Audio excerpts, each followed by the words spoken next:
Now to this surprising discovery that is defying the laws of science. Crowds are flocking to the small town of Gower, Missouri to view a Catholic nun's body that appears to show no signs of decay despite being buried for 4 years. The body of Sister Wilhelmina Lancaster, who died in 2019 at the age of 95, was exhumed from the monastery grounds so that she could be moved to her final resting place inside the chapel.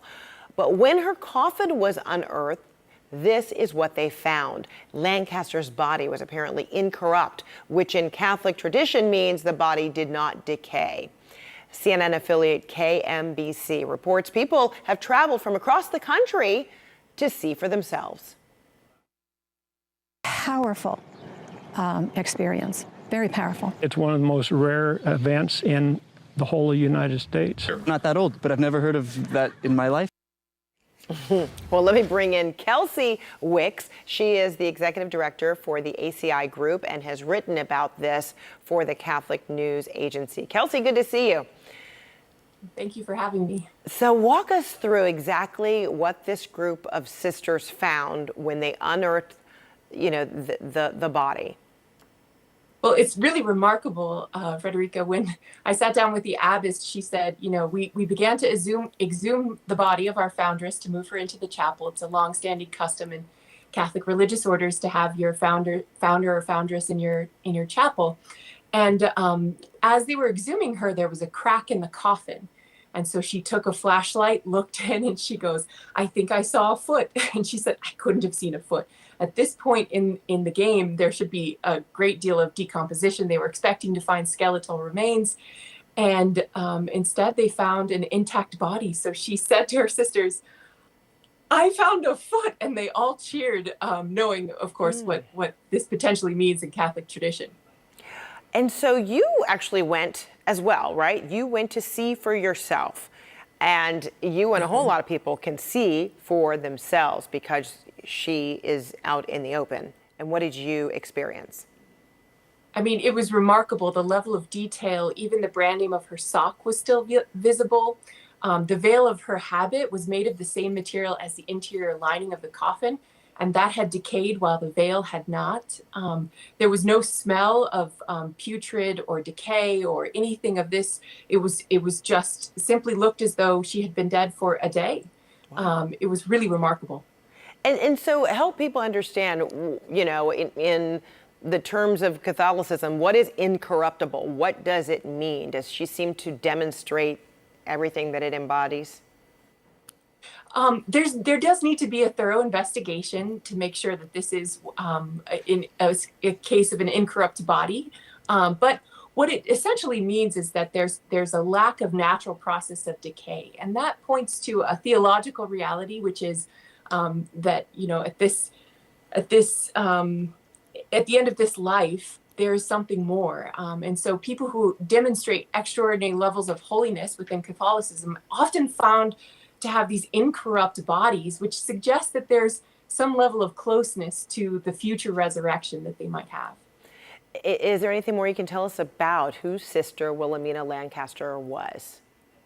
Yeah, she was 95 when she died. She lived 75 years in religious life under the vows of poverty, chastity, and obedience, which is its own miracle.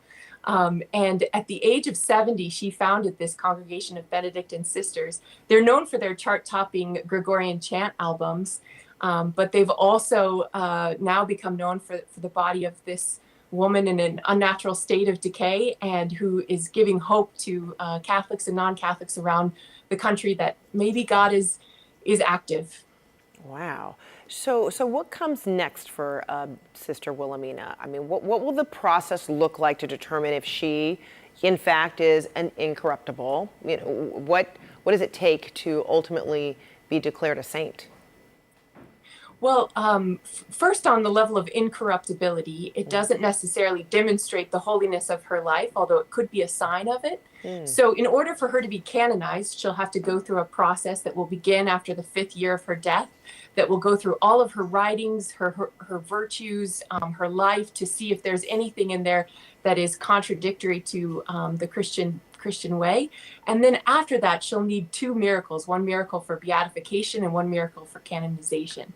And this this miracle, if it is found to be not as a result of any sort of fluke of the way in which she was buried or the conditions within the ground, which it does not appear to be, would not count for either of those two miracles. And what do you know about how she was prepared for burial?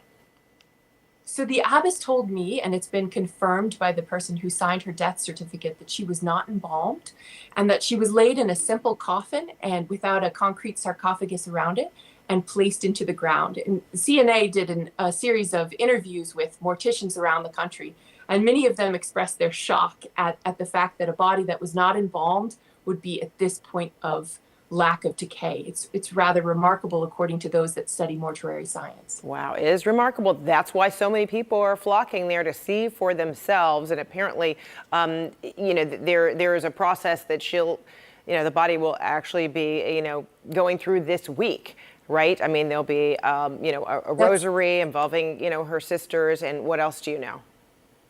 So what's fascinating is there will be 20,000 visitors by the end of this weekend, they are anticipating. So they've had to set up a whole meet and greet system. They have porta potties now on the property. There are people in lines, volunteers feeding them just to be able to walk through and catch a glimpse of Sister's body and to pray in front of it.